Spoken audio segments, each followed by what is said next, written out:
Hi, kids. How are you? Yeah, it's Monday again. You're welcome for the bonus show, by the way. I gave it 2 shows last week because, like I said, we had our best month download-wise, and you kids have been very faithful to me. Very nice. It's a beautiful thing. Still haven't made a dime doing this, and I don't know what all the excitement's about, but I have a cocaine connection through Pittsburgh with Henry Hill that I'm hoping he handed that in his will to me, and I'm going to make it flourish. I'm going to get as many young kids hooked on fucking the crazy white junk. Anyways, hey, you know who I got with me today? My buddy. This is a guy I grew up with. He was best friends with my brother-in-law who married my sister Darlene. And you see his name in one of my specials at the end. I thank a guy named Bob Murphy. That's not him. But there's another guy named Greg Zook who I thank. Because this guy's really the reason I get into comedy. He came to my house with what is now my brother-in-law, David. I was back in like 7th grade maybe, and I thought he was the funniest fuck. He maybe not now, but he was then. And now I'm busting balls. Exactly. But it's retired cop Greg Zook. Oh, thanks for having me here in your beautiful studio. You said sarcastic. It's awesome. No, really, actually, I'm impressed. Yeah. So real quickly, we're not going to go...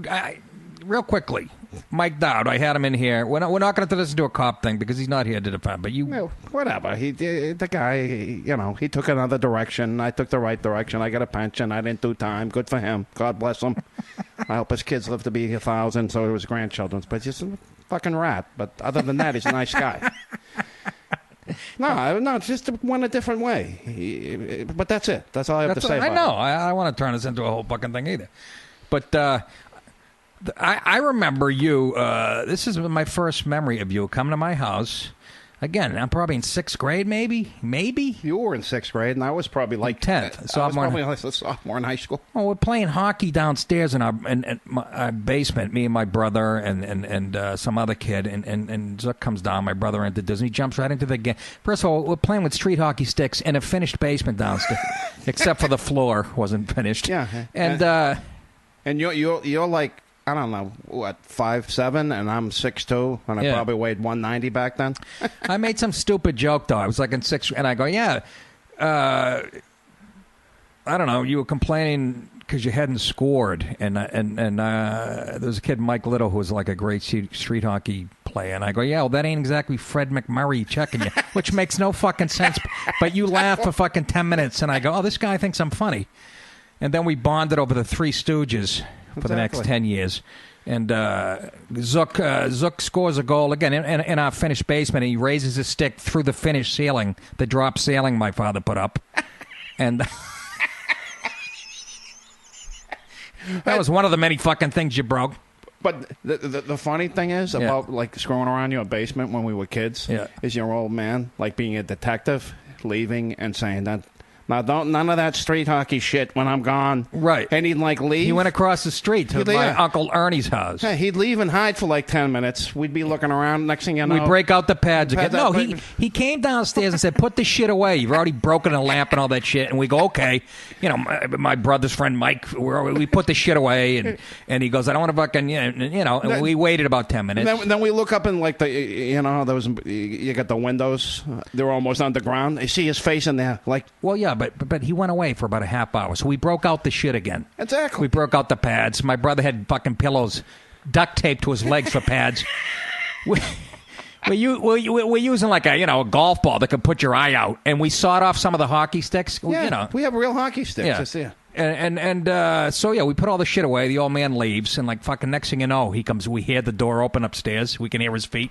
He comes downstairs and goes fucking crazy. Oh, he goes berserk and cracks me, gives me a nice cuff to my ears, still ringing, a cuff to the side of the head. But the funny thing, and you just stood there with your stick. I'm standing there with my stick in my hand, and you might as well have been your dick. Exactly. But the funny thing is, I'm almost an adult. You're just a kid. He must have been looking at me like, what a shithead I am. I still wonder why he even let me in your house after that. And one of my brother's friends was known for his body odor. He never wasn't big on deodorant. And my father goes, it smells like a fucking homeless guy's sock or something. Cracks me in the head with a nice fucking slap. Oh, Jesus. That was Big Nick, though. Big Nick, I think I might have mentioned this in some of my first podcasts. My old man, he was a little bit strict. And remember my sister Darlene? Tell my fans about the party she would have at our house on the weekends. Remember my parents went out every weekend, every Saturday night. Well, and like your father, knowing that, like every boy in town, knowing that your father was insane, would be at the party, waiting, hoping he never came home to kill us. Well, he was known as Big Nick. Yeah, he was known as Big Nick because, and I told this story. I know I told it here on one of the podcasts. My sister was dating this kid with blonde hair down. This is my youngest sister, Donna. This kid, Brian, had blonde hair down the middle. He was like Axl Rose before Axl Rose was Axl Rose. And my sister, everybody wanted her. She was gorgeous. My sister, Donna, no one could understand why she was with the bad boy. Anyways, we're at a football game, a high school football game. And again, I'm maybe in junior high at this point. I can't even remember. But this kid's at the football game and gives my father the finger. Yeah. And my father, remember he chased him outside the stadium. Now, everybody in the bleachers are looking outside the stadium as my father chases his fucking kid with long... Exactly. And he catches him by the fucking back of the hair after like a 100-yard run and slaps the kid across the... Yeah, and nothing happened. Nothing happened. Everybody cheered, I think. People were clapping for him. They stopped watching the game. He said, fuck you to my father. But the party, Darlene's parties were notorious. She'd have half the high school there. This is my oldest sister. And who's the kid that fell and broke his ribs in my driveway? Remember he passed out? Yeah, no. And on that same night, I'm riding home. Who was it? I can't even remember who it was. Not Kidger. No. It was a big kid, handsome guy that you went to school with. What do you get, fucking epilepsy of the brain? Sure, I do. Are you fucking kidding me? I don't even know your address. What was the guy's name? I can't even think of it. Handsome guy. He was in your grade, you dummy. I know. Not Scott Kidger. No, but another big... Roger Swanson, probably. Not Roger Swanson. I don't fucking know. I'm going to get my brother-in-law on the line. I remember looking out, though, and David and another guys got him by his feet. He's unconscious. Yeah. No, and he ended up breaking his ribs. Nobody called. But nobody called. Nobody. Plus, he was alcohol poisoning. That same night, I'm riding home on my bike. Yeah.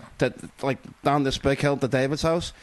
I'm spinning around, and you know how the wheels start spinning? I catch the back of my leg. I open up a gash in the back of my leg. I'm not shitting you. To the bone. I remember that. And now, my old man, as nutty as your father was. Yeah, Greg's old man was the head of the state police. Yeah, he was. My uncle was, but he was a Julian. captain. Yeah, what was your dad, a captain? Yeah, my father was a captain. He shook my hand. I remember you introduced me to your dad. He literally, I almost started crying. I was in like 6th grade. He crushed my hand to a... Yeah. He had hands like fucking I Am Kate. Could throw a wicked slider, too. David couldn't even hit it. Yeah, so good. Tell me. So anyway, it's funny how is the nuttier your father is. Yeah. So I'm like drunk off my ass. Literally, I look back, I can see like the bones and shit. Like when I move my leg, I can literally see the motion of the tendons and shit. Yeah. He don't say a word. He gives me a towel, wraps it up, puts me in the car. Literally, we never speak about it again. We never speak about it again. Like, he didn't say a word. They went in, they stitched me up, stuffed the thing full of that yellow stuff. Got in the car, went up, went to bed, woke up about 2 o'clock next afternoon. Yeah. Come downstairs, he looks at me. Oh, the old man? Yeah, he just looks at me like if that happens again, I'll kill you, and never spoke about it again. Yeah, the old man. Your old man used to scare the shit out of me. But see, that was the good old days. See, when you could, you could smack it. You could smack your daughter's boyfriend, get away with it? Yeah, exactly. When you get a good crack, and that was the end of it. You didn't have to, go to counseling and all that good stuff. I'm gonna fucking smash his fucking face in. Yeah, that's what he said, actually, about Dave, because he brought me to the party. But here's another fond memory I have of you that cracked me up. So Zook comes over. Now, my parents have a bunch of people there. We're watching the Olympics on a Sunday afternoon. Zook comes down. What were you weighing about at that point, Zook? I don't know. Probably. Take a guess, shithead. This isn't fucking Wheel of Fortune. Jesus Christ. Was that big? I don't know. Yeah, you were obese. Probably like 325, 350, right around there. Right around, at least. So just picture this 350-pound guy. By the way, he's 5'6". No, he's actually like 6'2". But you're sitting there. My parents introduce you to the Marandolas and then to everybody else. There's like 3 other couples there. Look, okay, this is 30 seconds after you introduce everybody. We're sitting there watching the Olympics, and somebody's on the high dive board, with a Speedo on, and you go, "My, ain't those fucking scant." Mr. Tracy, God bless him, the late Jack Tracy, who passed away. I remember him fucking turning purple, and Mr. Marandola go, who is this fucking guy? And then you had about 40 other cracks that, were just... Me and Zook, we bonded over this Three Stooges, early Dennis Miller. Ernie Dennis Miller. What else? Hockey. National Geographic. That was big. What are you talking about, National Geographic? Well, they had some funny stuff on there. I'm not going to get into that. Oh, you mean the magazine? I was going to say. No, I mean the show. I'm not going to get into it. There was no show back then, stupid. Oh, there was. No, there wasn't. Yes, there was. No, there wasn't, dope. Who does the magazines? I know what you're driving at. Not Joe Cryptic. Not your National Geographic. Wild Kingdom. Remember Wild Kingdom? Yes, with fucking... Mutual of Omaha. We used to always go, the guy would always have his buddy who was like... What was the guy's name? Norm. My brother's name was like his stick man. No. What was the guy? But who was the host every week? I can't even think. This is like you're listening to a fucking... this is geriatrics week. Yeah. Marlon Perkins. Mutual of Omaha. Wild Kingdom. And he had a boy Friday or a man Friday. His name was Norm. And remember how he'd say, I'll stay in the van while Norm sees if the lion's still chewing on the carcass. And he'd have to go within 2 inches of it. He was always like the front. That's true. You did have about 20 minutes on that. I used to think the poor guy... Marlon never put him away in harm's way. Yeah. It was funny 40, 50 years ago. Yeah, keep bringing up shit that 22-year-olds won't listen. Hold on, let me fucking... I got to face that fan towards me. It's 112 Celsius in this motherfucker.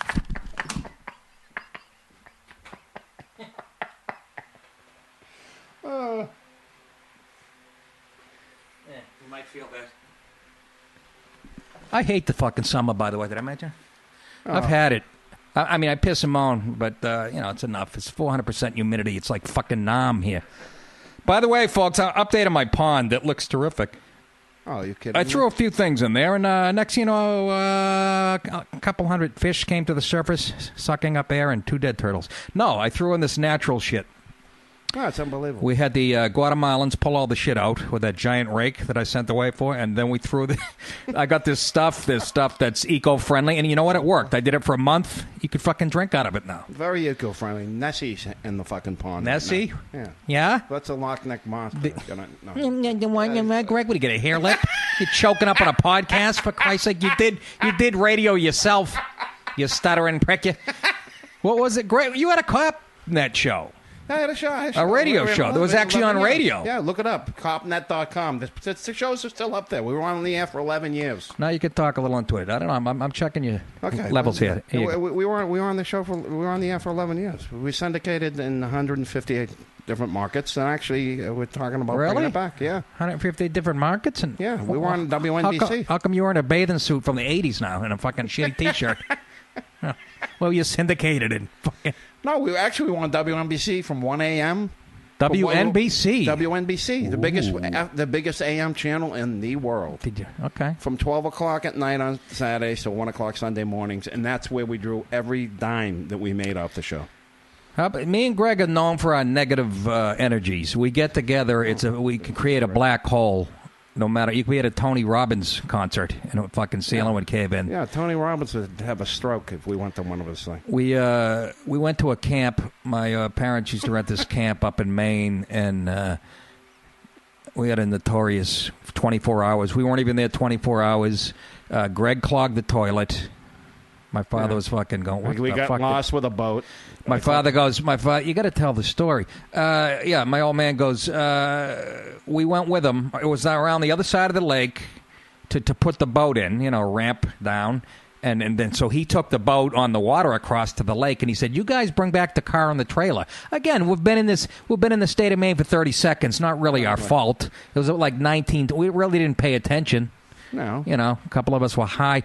I was drunk off my ass. I know you were, and me too. So my old man goes, "Yeah, bring the trailer back to the camp." And cut to 2.5 hours later, they think we've been eaten by bears. We're in the fucking woods, we're going down dead end roads, and would have to take the trailer off manually and fucking because we couldn't back it out. We couldn't turn it around. Yeah. We would literally have to pull the trailer off, reset the car, and put the... We did that like 10 times. I know. It was really embarrassing. And then we heard Thurman Munson died. And that was a year later. I don't know. That was earlier, actually. Yeah. But so we had been there about an hour. Greg had clogged the toilet. We get lost with the fucking trailer, and then we're standing outside. My old man wanted to go water skiing, Jesus. And believe it or not, he trusts me and Greg. I'm driving the boat. Or vice versa. You were driving the boat. Greg's driving the boat. I'm in charge of the tow rope. My old man wipes out, because I got him going like 58 miles an hour on skis. Guy's like a 48-year-old man. He's fucking. You were kicking the throttle forward. I did. I had both hands. I was leaning on it with my weight. I'm trying to fight him off. And so my old man wipes out. And you know how if you guys are familiar with water skiing, you circle the boat around, so you got to bring the tow rope close to the guy who's in the fucking one. Not. And Zook's got about 8 beers in him, and he fucking, we're trying to bring the rope to my old man, and you back it up. Literally. I don't know why we would be backing up. We couldn't get it close. Anyways, my old man's got the rope in his hand, the handle, the water, and it's nice and taut. All of a sudden, bing! I see the thing fucking, bing! Greg backed over it. The propeller cut the rope. Of course. My old man's yelling. You can hear it echoing through the lake. You fucking asshole! What's the matter with you? Soul, you fucking asshole! And remember, he looks to his right, and there's a snake. Remember, there's a snake. He goes, "Come get me!" It's like we're literally, and then after that, I come to turn around. I almost beached the fucking boat into the people's camp next door. Yeah. Fuck, he wouldn't talk to me for like 2 days. Well, then no, but then the next morning, bad weather comes in. You and I are outside down by the dock, and my old man spent some good dough on like 2 beautiful rafts, like 2-man rafts. And he goes, bring those up here. He thought they weren't tied down. He goes, bring them up into the fucking house. We popped both of them. We drag them up. Over rocks like over fucking rocks more. And shit. That was a total of I'd say 36 hours. We did that comment. The old man wouldn't even talk to me. And then it accelerated as we got older too. Every time we get together, me getting here. Yeah. I came here via New Jersey from. Oh yeah, Greg was up in where were you? Massachusetts? Yeah, you're up in here. Boston, 10 minutes from your house. Yeah, he's in my hometown. They know where I'm from. He's from my hometown. He's up there. I'm talking about this week, last Tuesday. He says this is around 9:00. He says I'm leaving around 9:15 from Danvers, and he goes thing says I'll be there at like 12:30. Yeah, okay, sure enough. It's now 1:45. No fucking word of him. I'm looking at my wife. This Mama Luke. Then he texts me going, I should be there by in a half hour. That was at 2:15. Now it's 10:04. He's still not here. Well, what the fuck happened, Greg? Well, like I said to you, Nick, my brother gave me a Magellan, but I didn't know it was. Why is everyone so fucking stupid? Why aren't more people intelligent like me? He was. What happened? I go to Nick. My brother gave me a Magellan, which he actually did. A Magellan, folks. A Magellan. A Magellan. That's what? From 2009. That's a GPS. Something. It's a GPS, like from literally 2009. And I go to Nick, and apparently it belongs to Magellan, and he told me to go fuck myself. 2009? I thought it was older than that. It was like 2009. But fucking, that might as well be 1910 in comparison. Well, technology-wise. Yeah, good point. But he blames it on the Magellan, folks. Well, it literally came through Yonkers to come here. I was in downtown. It sent them past. It sent them. I live in northern Westchester. I don't want to fucking give away where I live exactly. Exactly. But he should have come in like on 84 to 684 in that area. For some reason he's on 95 to the Bruckner. It took him all the way around. And but this is what bugs me. I said, did you come in on 84? You go, yeah. And then 10 minutes later, you go, no, it was 95. He doesn't even know. I have no. This guy was a cop. He doesn't even fucking know where he was. Well, I wasn't Bonnie responsible. Fife? I wasn't really responsible for directions. I set things up. Somebody drove me. Long story short, he should have been here at 12:30. At night. He gets here at about 10:04. And does it surprise you, even a little bit? Actually, seriously. Well, yeah, that one did. Yeah, but Yeah, so that was Tuesday. He's still here. I don't know how to get him out of the fucking house. No. Call in at 1-800 and Like I said to Nick, I was going to leave after 3 days because you know what they say about company. what? After 3 days, it stinks, and after 7 days, you got to throw it out. It's just like fish. It's like pussy, you meant. Oh, it's like... What? Excuse me.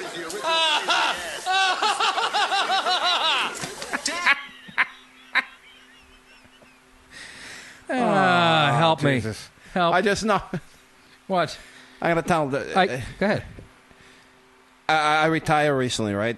From what? From the Miami Police from Department. my police department. I've been a lawyer. He was a detective, a sergeant detective, and... I got a law degree. And we're not... And I know you're going to say on Twitter, why didn't you talk... We're not going to do the whole... We already... It just happens that I was a cop, and I went and got a law degree. Now you get a law degree. How many times have passed the bar? 4. Took the bar 4 times. Okay. As a matter of fact, there's a sandwich name. Now you didn't you get lost on a couple times? Yeah, The reason you didn't pass, you that's- couldn't find the... The first 2 times I got lost on the way to Tampa. I actually used to go up to the food thing in between sessions, and they go the regular. It was a roast beef sandwich and a Diet Coke. I'm not shitting you. There's a street name after me in front of the Tampa Convention Center. There is, That's where you really? take the bar. Yeah, it's called. What's it called? Shithead Avenue? No, it's called Stupid Cop. Should have fucking kept watching Everybody Loves Raymond instead of going to law school. Boulevard. But you're doing a lot of pro bono work on that. Yeah, that's all. I love doing that stuff. Do you? Yeah. What are you, a bleeding hot liberal? Get out of my house. Yeah, I like doing that stuff because as the generations get younger, they're less understanding of people. I'm literally, a kid just coming back from Iraq who got into mouthy with a cop, and the cop actually arrests him, and I defended him for free. And then they want him to drop the charges. I go off on the judge, and the judge actually says, well, there's going to be no court costs and fines. That's what I can do. The judge was pissed. She was actually pissed because they weren't doing nothing. She was pissed at who? At the prosecutor. I'm like, you can't cut this kid a break. Let him go. He just got back from Iraq. So the judge was siding with you? Oh, yeah. She took my side because you're actually not supposed to do it. You're not supposed to directly address the court. But I was like... Female judge? Yeah. Black female judge? 63 years old. Are you sure you didn't dream this up in a Law and Order episode? Yeah, no. It might have been... It might have been a CSI Miami. I was an extra in. I'm not sure. There are no white male judges anymore. No, it was a black female judge. No, there is a... That's what I just said. There are no more white male judges. There's 2. There's 2? Yeah. No, there's a few. Well, the demographics in Miami are conducive to the ethnic... So did you win that?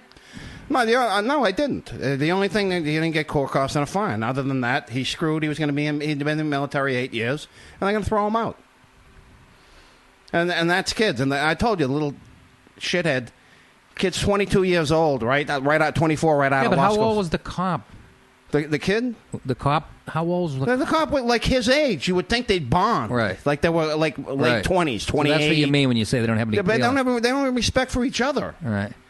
I mean, can you imagine? Maybe he's jealous because imagine being like this kid's going over to Afghanistan. You're doing your part here. Right. You're keeping America safe. Yeah. And then you get into shit with it. You can't. No, like it's petty. No, you're right. It's generational. I mean, we get petty. But I mean, at the end, you might think you'd say, that was, I was fucking stupid. I'm going to leave it alone. Right. But, I did stupid shit when I was a kid anyway. Who the hell knows? Did you? Yeah, no. Give us an example. Okay. No. There was this Vietnamese kid that used to clean my pool. And no. I'm still trying to think of the guy that passed out. Not that it matters.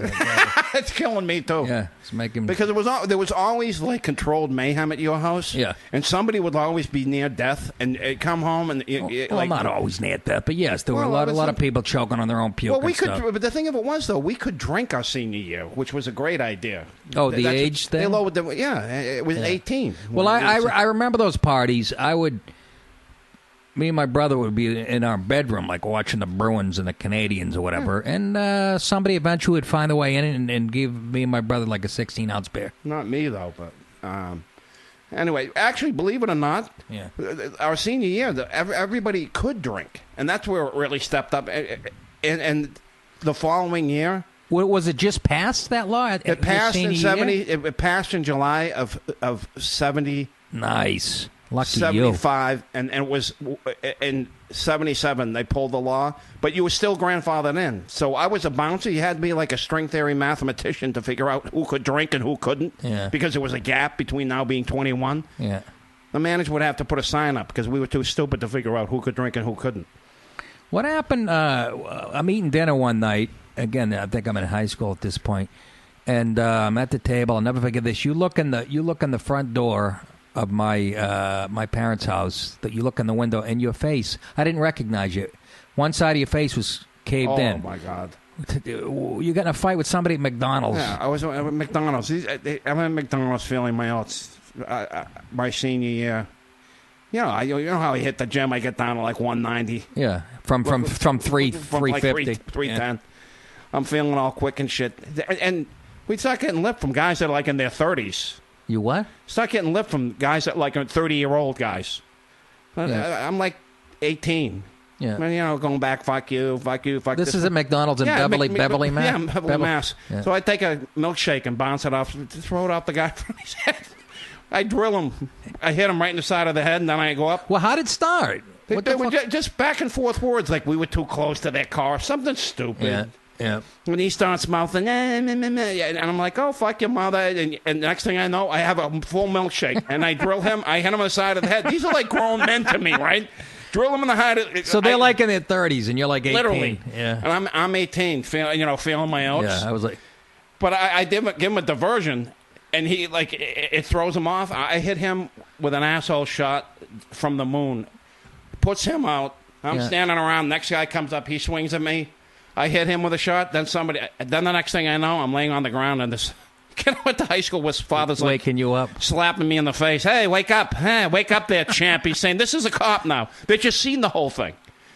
So apparently, some guy that was like 6'6" came from behind and like hooked one and hit me in the side of the face so hard. They must have fucking done some number to you when you were down, too. Oh, yeah. No. They put the boots to me, too. Yeah, I'd never seen... I almost spit my food out. When you looked in the window of a... Oh, yeah. First of all, I go, who the fuck's that? But it was right down the middle. Yeah, it was like Phantom of the Opera. You know, they blacken out one side of his face. Literally, the side of my face was 4 times the eye, everything.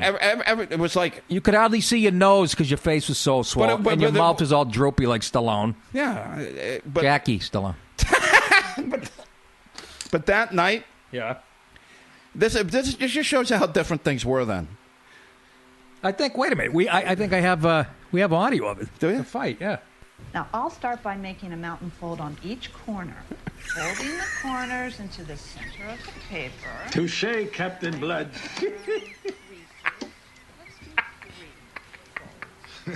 Checkers, the thinking man's game. This is how it started. For a smack in the fucking mouth.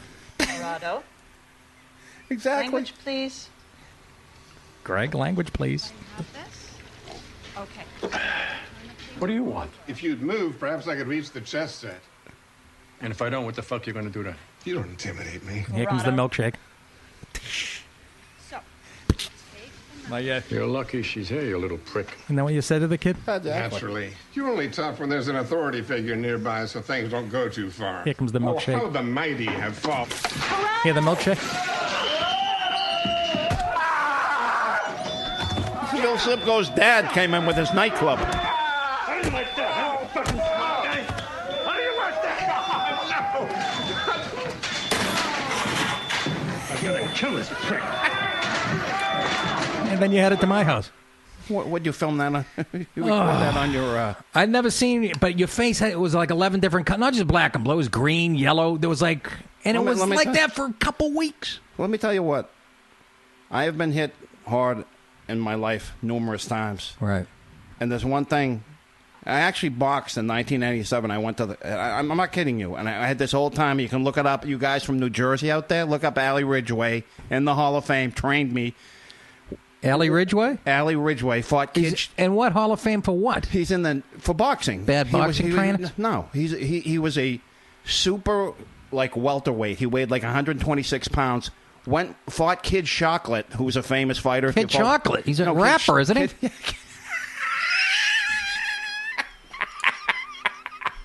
Kid Chocolate. And for you, Kid Chocolate? Kid.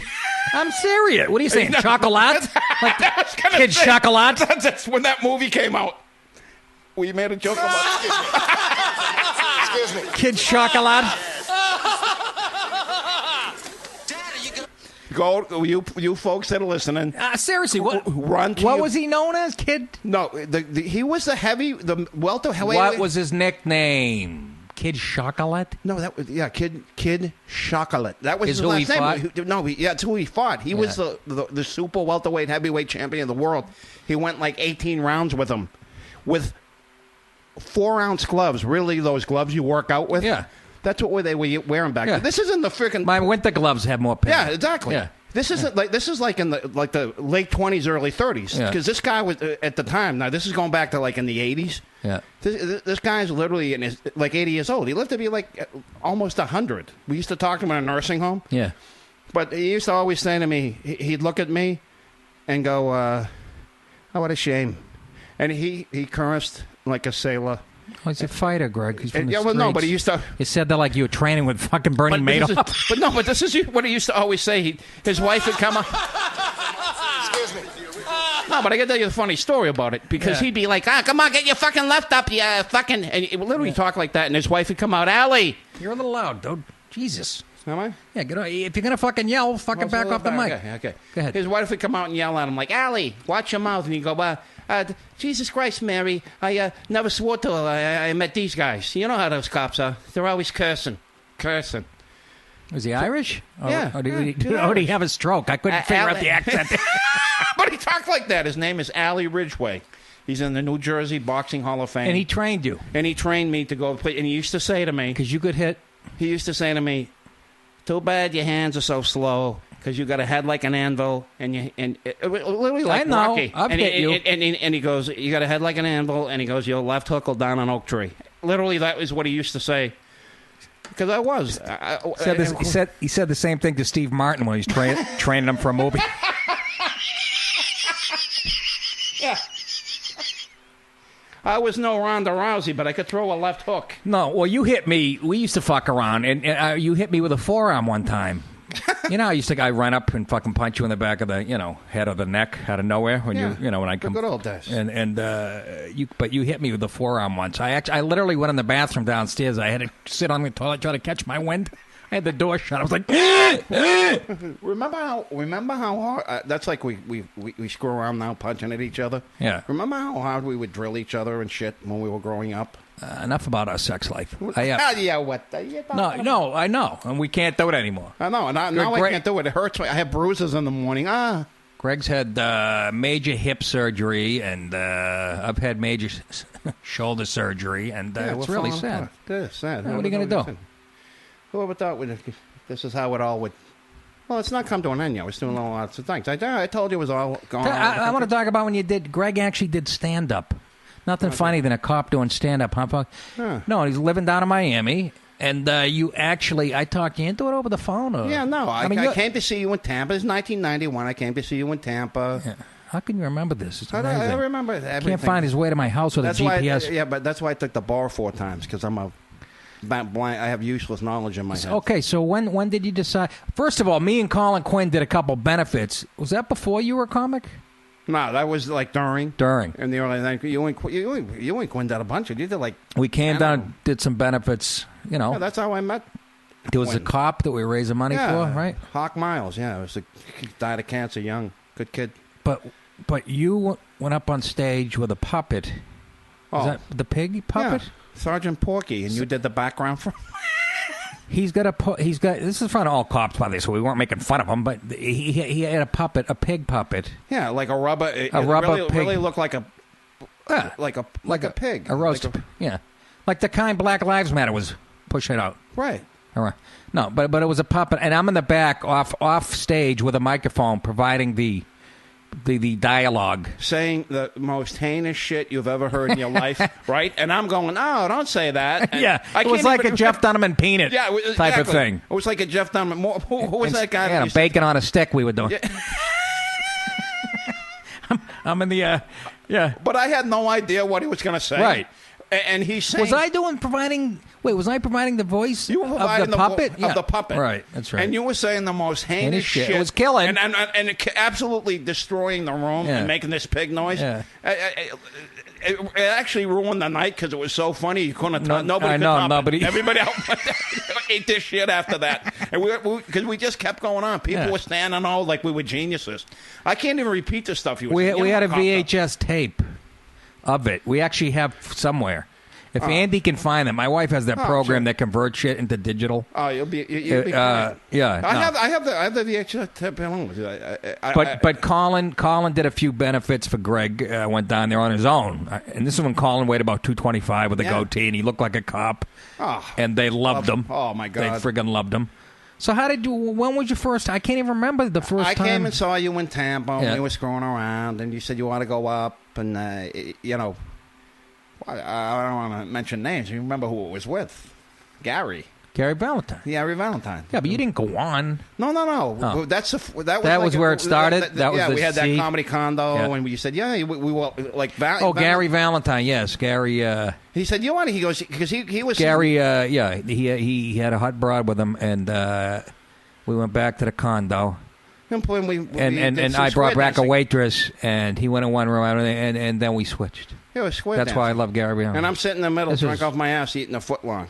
Not a guy. Greg's a sub. Greg's eating a sub by himself in the living room. Well, laughing, like giggling like a little girl. Okay, so how does that translate to you doing stand-up? Because even Gary was saying, he goes, because we were like jabbing at each other, and I'm ripping him in the ass, he's ripping me. He goes, you want to move the story forward, Edith.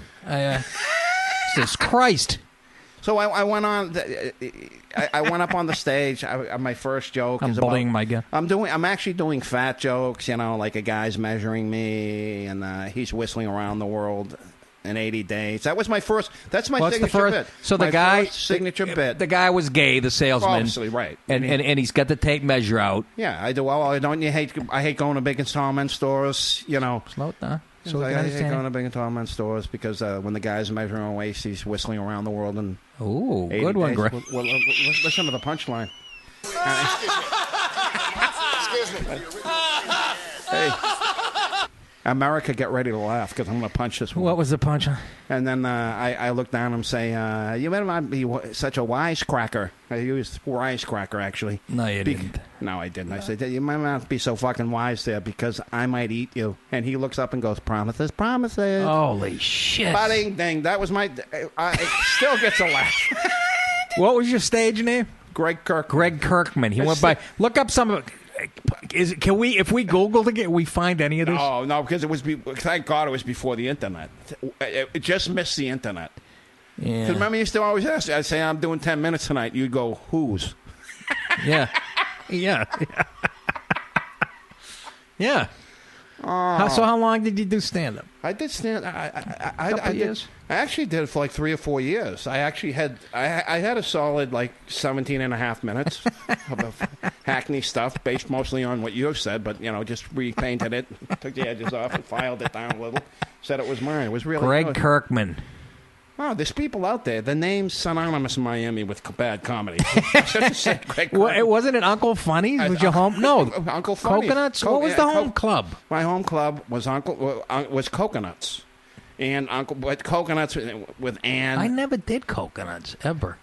Yeah, because you. I know Artie did, and a lot of it was Bob Levy. It was, and I would hear these horror stories about it. But they were usually doing the improv, and they snuck in a show over there or two for the extra money. Well, that was Artie. Yeah, Bob Levy would book a week at the Coconuts. Yeah, Bob Levy. Well, that's what I'm saying. But I would get bad reports even from Bob Levy about the. You know who's the king of Coconuts? Is Get Her Done. What's the one? The cable. Larry the Cable Guy. Yeah.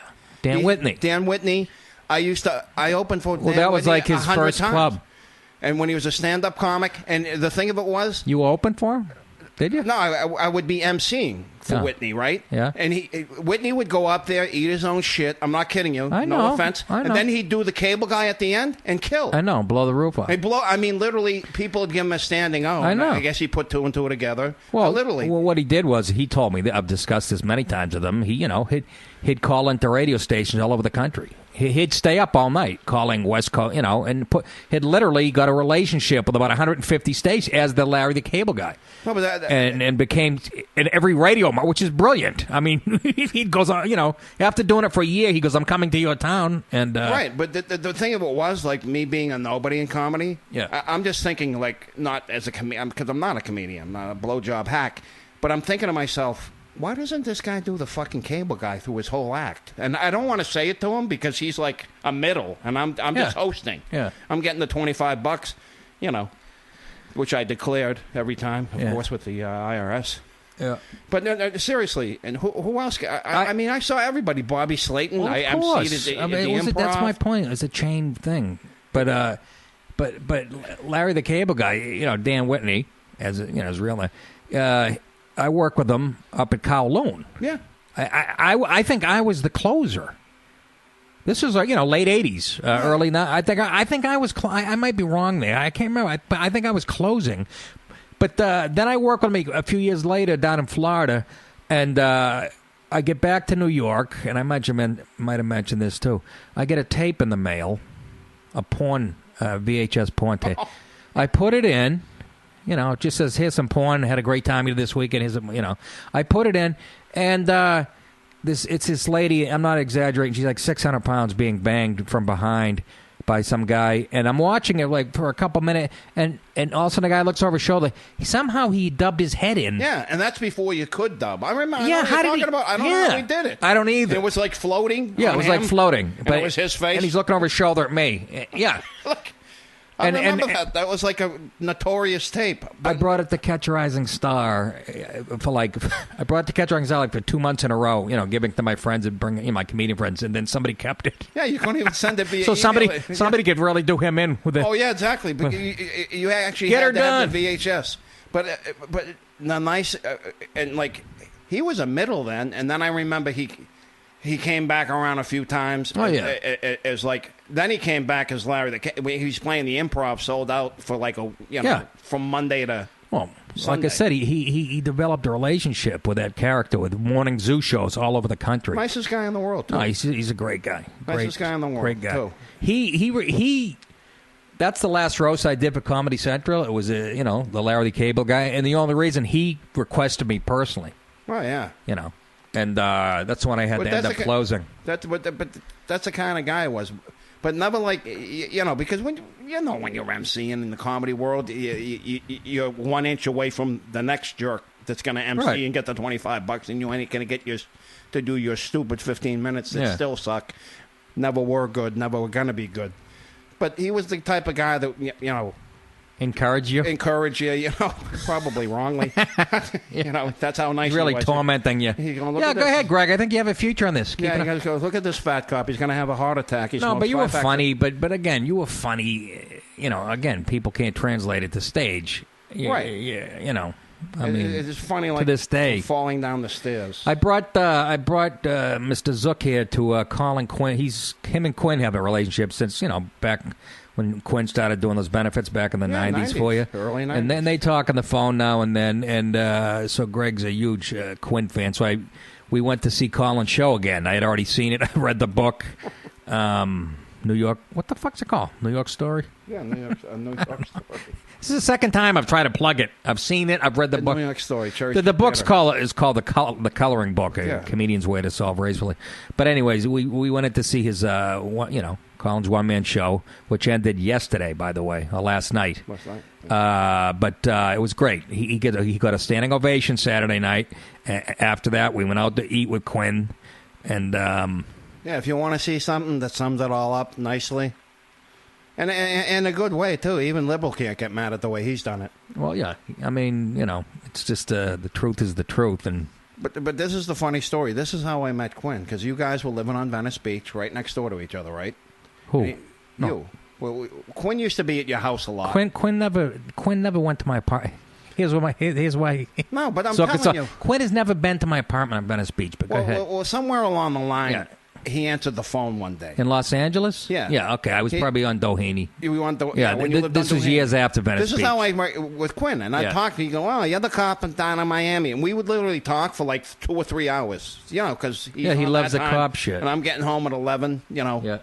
At night, I'm pumped up. I ain't gonna go. And he's fascinated by race and cops and prison. Cops and stuff. So we literally like start. Then he gives his number, and we literally like me and you used to be.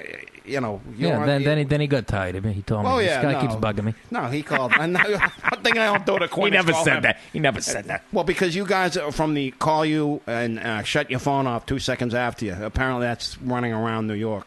Shut your both phone of you. off. What are you talking about? No, you and Quinn. Yeah. You can call me and literally I can push it automatically. That's Quinn. Call back and he won't answer. He doesn't answer. That means he doesn't want to talk to you, Greg. Well, why did he fucking call me? He calls. Quinn will call you. You do the same thing. You'll call me. Well, I guess we literally. I guess I'll we both push really the don't like you. The secret's out. Well, good. Then don't fucking call me. I never did that to you. I've never called you, then hung up when you called back. No, not hung up. You just don't fucking answer. Making me out to be a fucking rat. No, you just don't answer. I'm telling you. I just don't answer? Literally. Because I'm probably banging my nanny.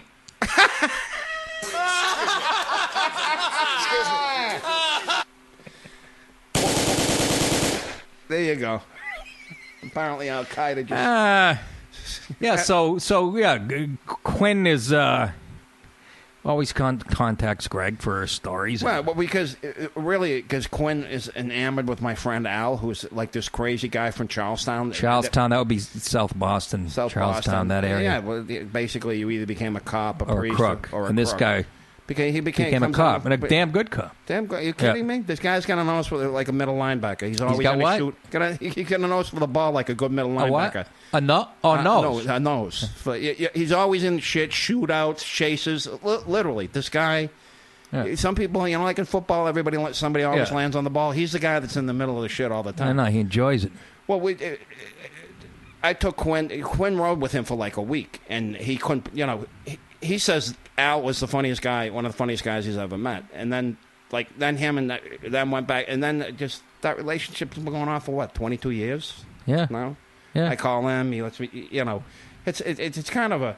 I always feel bad because he's famous. I'm nobody. What do you mean? You did 2 years opening to Larry the Cable Guy. Don't fucking sell yourself short. Excuse me.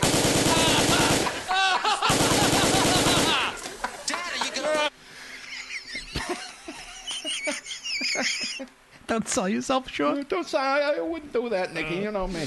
But no, but and then during 9/11. Greg, by the way, Greg Zook, that's his first name. Greg, by the way, came up here. Yeah, and were you with other Miami cops? Yeah, I was with 8 from Miami, from Miami-Dade, and 1 from the city of Miami. Pepe Gonzalez, nicest guy in the world. And we Kid Chocolate with you? No, Kid Chocolate. He's been dead for years. Shut up. Greg came up with the other cops after, like a 9/12 to clean up, right? Yeah, we were staying there, working down there. I'm tracking asbestos through his house. I was living in Astoria. Greg would I come back glowing green and sit at my kitchen table and because hand me a piece of Italian bread. They pulled my drinking card like in the late 80s, and I couldn't drink it. Now, these guys, we would work 12-hour shifts. We'd get home at 7. They'd drink till like 10 minutes of 7, we'd get in the van, and these guys would be all fresh drinking coffee. I slept 8 hours.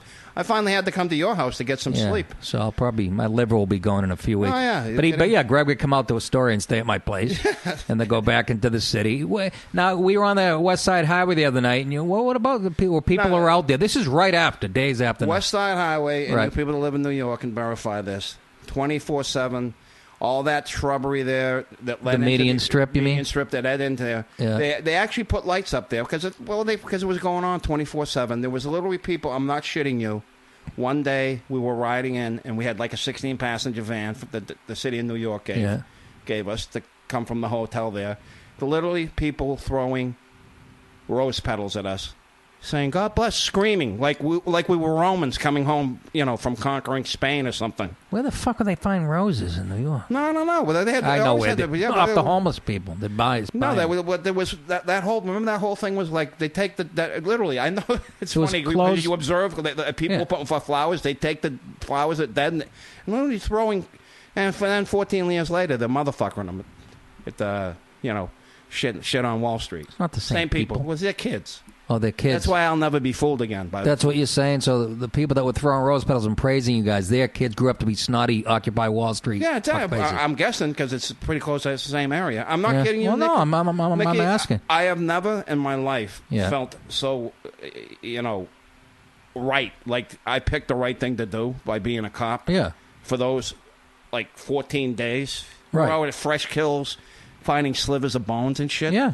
I remember you telling me the story. We're in hazmat suits. You had the, then you get a year later they're sending you paperwork. People have been dying from, have you been coughing blood lately and all this shit? Yeah. And see, there's people that died over that, and literally 14 years later, they're spitting in their faces. And some of those guys were there. Yeah. But yeah. So short memories. Yeah, they'll never be fooled again by that. Next tragedy, I'll be up in Cooperstown, So you'd say you wouldn't help out? No, fuck them. Let them help themselves. Oh, you mean the kid? I get what you're saying. These yeah, people, the family. Not all of them, obviously. But I mean, Quinn was down there. I remember running into Quinn. I got waited on by De Niro, Eddie. You name a band. Kevin De Niro, the waiter. Yeah, the waiter at the. No, the kid over at Denny's, Kevin De Niro. It's Robert's. Robert, what do you mean De Niro waited on you? De Niro used to come down there. I remember seeing him on the news. He was always done. During shifts. Right. Oh, and feed you guys? And literally, we'd be sitting down and be coming by with a big pot. And you want some more mashed potatoes? I'm not kidding you. You name a star. And did you go, no, that's enough? He goes, no more. No, that's enough. And you flip the table over. No, you call those carrots? I'd say, what? You look at them. They're all mashed up. They're wet. Is that right? I knew he was down there doing stuff like that. Nicky, it was like being in Hollywood. I know. There was big names down there. I didn't see Tim Robbins down there. No, exactly. Yeah, but like literally, like this, you'll say this is funny. Like Blondie was up there singing. Blondie was. Yeah, Are you serious? You name a group during lunch, like on Friday. Because we never. When you came back, we sit at the table. You go to bed. I'd fucking be out hacking it up. No, you want to doing dick jokes at the cellar. You were gone for the. You were only there for a week of the 2 weeks I was there. 'Cause right. You went on the road. Yep. But we never really talked about that. But no, I that's. Quinn was one of the first guys to do a show after. Right. I mean, it was just so hectic, and you were like working down there. You weren't like, it wasn't like, hey, how's everybody doing? No, I know. It was still smoking. I told this story about Pepe. When we run into what's his name, the guy that looks like De Niro. Now I'm losing my mind. The guy that looks like De Niro? Because he's got a great ass. What's his name? What the fuck was that? What was that? He looks like Burgess Meredith? What the fuck was that? That's my impression of... Who was that? It's got a great ass. The Godfather. It looks, everybody always confuses him with De Niro. Marlon Brando? Well, with the goatee. He's been in a million cop movies. You just said The Godfather. Was he in The Godfather? Yeah. He's in, of course, he was in The Godfather. How come I can't He's remember? got a great ass. What the fuck? Let me tell you that. We're gonna figure this out. No. Always confused with the movie Heat, right? Pacino. Jesus Christ, you really... Sorry, no. I think you did inhale some of that shit at Ground Zero. I know I did. You hear the way I cough, for Christ's sakes. He's got a great ass. What was that from? Howard the Duck? Is that what you're talking about? No, there's a scene. I'm gonna back up. Go ahead. There's a scene in now you can get on the mic a little more. There's a scene in the movie I just mentioned. Look at him. I'm scared because I'm on radio. You're not, though. This will never see the light of day. Oh, of course it. Of course it will. Junk. So, Pacino is chasing De Niro in Heat, right? Yeah. And then the guy turns into a rat because his wife calls up on him and says, he's gonna. Yeah. And Pacino's talking to him. Yeah. And he goes, I don't know why I get into the... He goes, me and bronze. He goes, I don't know. Every time I get with one, they screw me. Why is that? And he goes, because she's got a great ass. Who says that, De Niro? Pacino. I mean, Pacino, no. Go find the clip. Nah, it's really not worth it. No, it's a good... It's way better than my... You sounded like Burgess Smith. You got a great ass. You need a manager. You got a great ass, Rock. $1 million, find that thing, and that's exactly... She's got a great ass. It shits lightning. It's gonna grab thunder. But she ain't got no logarmic.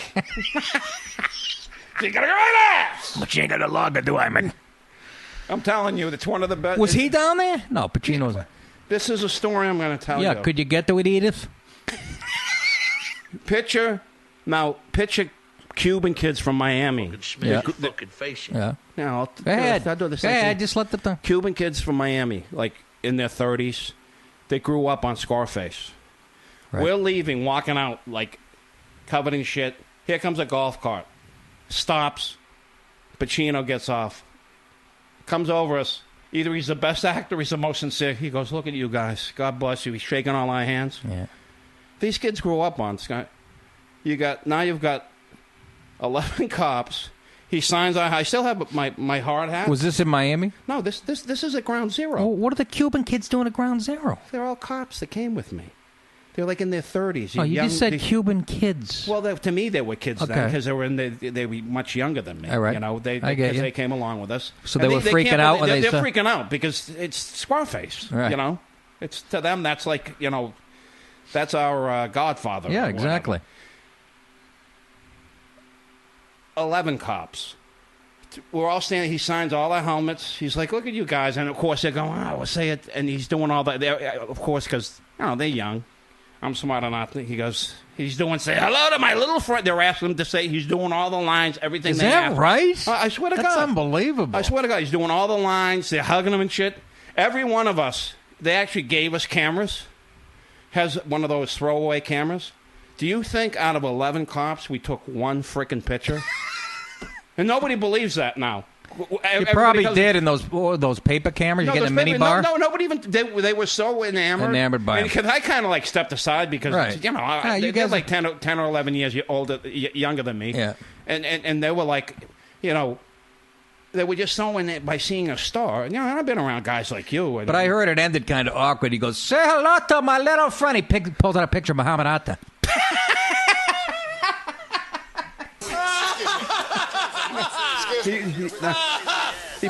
He pulled out a stuffed animal. That's unbelievable. But that's. I mean, he was the most. And now he was there all the time. Pacino was, yeah. He's a New York boy. So De Niro too. And De Niro was there all the time. Of course, it hit them right where they breathe. And what's her name with the peaches? Larry Storch, not so much. Yeah, no, no. William Frawley, he wasn't there. He's dead, I think. No, but and like you name like somebody famous. I mean, in the early going, they were thick, and as time goes on, what went on for almost for 8 months, at least. Yeah, because they just had the. I was going to go to it in May. It was the 15th anniversary of them shutting down Ground Zero. But you didn't. You told me you didn't go because the Coconuts were having their 25th. Yeah, anniversary. I was going there was because Larry the Cable Guy was doing a tribute to Get Her Done or something. I don't know. That wasn't funny. No, but it was amazing and that's what I say, when me in directions. That's why. Yeah. But going down the west, I do know because all the morgue ships were there. Yeah. But unfortunately, I mean, there was unfortunately after that thing crumbled. The most I ever saw was a sliver of bone like the size of a pencil. It was horrendous. No, they're still finding. Yeah. I remember, honest to God, I'm talking a year and a half, 2 years ago. I read in the paper they found more. Oh yeah, but that's my life. How did I get into that for so long? But it was because it's. Well, no, you've lived an interesting life, man. I mean, cop for how many years in Miami? 33. 33 in Miami, and Miami cops get paid a couple $100 more, right? Because the dude has it. I got a nice. Greg took me and Colin Quinn, and I mentioned this actually when I was talking with Mike Dowd last week. He took us through Liberty City in his cruiser at 2 a.m. Yeah, this isn't like the early 90s. That was like in the earlyish 90s. Yeah, mid 90s. Yeah, little problems. Is that? Oh, somebody. Andy said, my wife. She said, and I don't know how she found this out. That they were tearing down the pork and beans project. No, but it's gone. Pork and beans is gone. Pork and beans is gone. And the matchboxes, they called them because they look like most of those places. Are they gone now? They're gone now. Yeah. What's there now? They like parks and they. Oh, really? And actually, things are going better there. I mean, that's North Miami. That's Central Miami. That's Central. Because actually, it's Liberty City is Central. It's called Central High. But it was fucking frightening. The People Rockets. spitting at the cars and you're there to. It was just. Anyways. That's what made UM national championships 15 times or however many times. What did? Central High. That's half the talent came out of Central High, right? Exactly. Yeah. Yeah. Yeah, because they used to recruit all over the country, and then what's his name? I'll never remember. I can't even remember Pacino's name. I He's remember. Panicking on a podcast. I can't understand it. Schnellenberger. When Schnellenberger came to town, Howard Schnellenberger. Came to town. He said, and he actually said, he goes, I don't know why everybody's going out of the country. He goes, from what I see, the best football players in the whole country are in a 10 square mile of the Orange Bowl, which is where Central High is. Is that what he said? In America, is that what he said? He did. Yeah. Well, they were probably afraid to go to those neighborhoods to recruit. Seriously. I wouldn't doubt it. But Snellenberger looked like that type of guy that wouldn't be afraid. He looks like a plantation owner. Ask anybody that played for him and, of course, the guy that went to Dallas. I can't remember his name, Nick. It's the brain. The guy that went to Dallas. With the 3 rings. Urban? Michael the Urban? coach. A real flamboyant coach with the stupid Jimmy Johnson. Jimmy Johnson. Ask anybody that played for those two guys. They're revered. They're like, I mean, you say something bad. Oh, I know. They I know. Knock you out. I've seen documentaries. They still. You saw that thing, that 30 for 30 about them. Yeah, absolutely. They changed Miami. Well, we'll wrap it up here, but that's why I wanted to have you on. This guy made me fucking one of the guys. You see one of my first specials in the credits. It says, thanks to Bob Murphy. He was another kid I went to high school with. Greg's 4 years older than me, but I mentioned Zook in the credits, and you guys are the reason that's all we did when we got together. And like I said, we were big Dennis Miller fans when we were younger with the references. We loved that type of comedy. And and the Three Stooges unites any teenage guys. No, I thought you have, now you passed the bar. You're a lawyer. I mean, you've done a lot of shit. And it's funny because the only because you were in the West Coast and I was coming home all hyped up from working is why we talk. I'd talk till for you would it be till like 12, 1 o'clock. To me, it'd be like 4 in the morning. 4 in the morning. And we would literally be on the phone for like 4 hours, right? Because you were coming home from gigs. I'd come home from gigs all wound up. I come home from work all wound up. I'm living in L.A. and my phone rings and it's like. Let's see. It was probably 5 in L.A. time and around 8 o'clock New York time. Greg goes, I'm listening to Howard Stern, he's talking about you right now. This is how I met Howard. He goes, he's talking about you right now. I had just done the Tonight Show a couple nights previous, my first Tonight Show. No, the night you had done it that night. Okay. I'll tell you the story, and this is what's weird. Go ahead. Talk about karma. I never listen to radio in the morning. Right? In the house. I always have it on the car. Right. That morning, I had plugged in like the sound system to watch a movie. Right. So it was still on, and when I unplugged it, Howard Stern was on. When I pulled the stuff out of the speakers, this is just by him. I hear him going, and then his nose kept getting high. You were doing that thing about Triscuits? Triscuits, your nose getting dried up by... And of course I had watched it. I called you 40 times before you finally answered the phone. That's remember? True, yeah. I kept calling you. And I'm like, he's talking about Nick.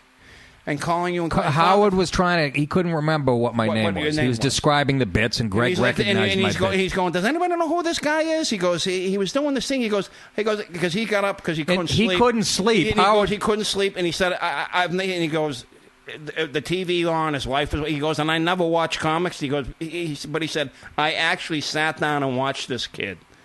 And I go, he's talking about Nick. I called you like 40 times. You finally, you're like, what? Yeah. Who died? So I call. He goes. Greg goes. He's talking about you right now. So I call, hang up, and I call Howard Stern the show, and Gary answers, or somebody puts me through to Gary, and I'm literally on hold for like 25 minutes. But I'm more than happy to wait. And then and next thing you know, I'm on the phone with Howard Stern live on his radio show.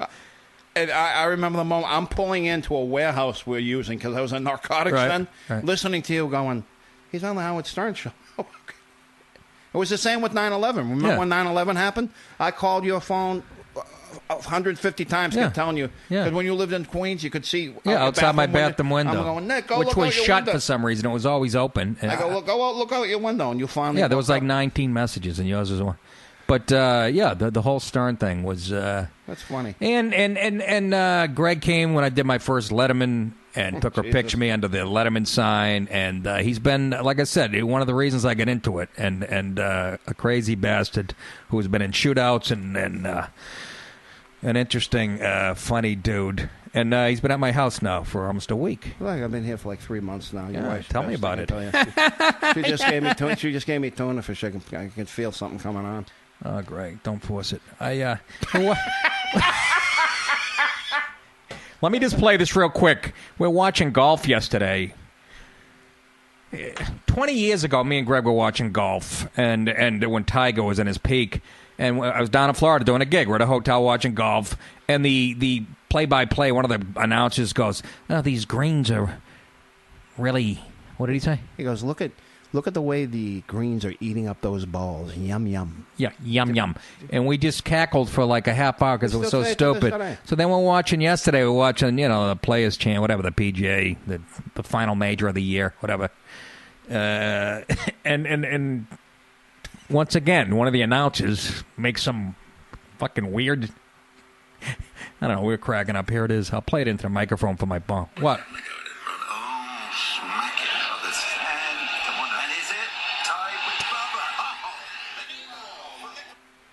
What did he say? He goes, "Oh, everybody's going to have a go at it today. Oh, smack it in that sand." I know, he sounded like he's getting all perverted. Let me...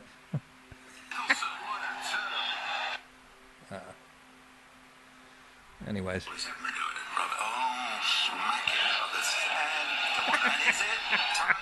What the fuck? Oh, smack it out of the sand.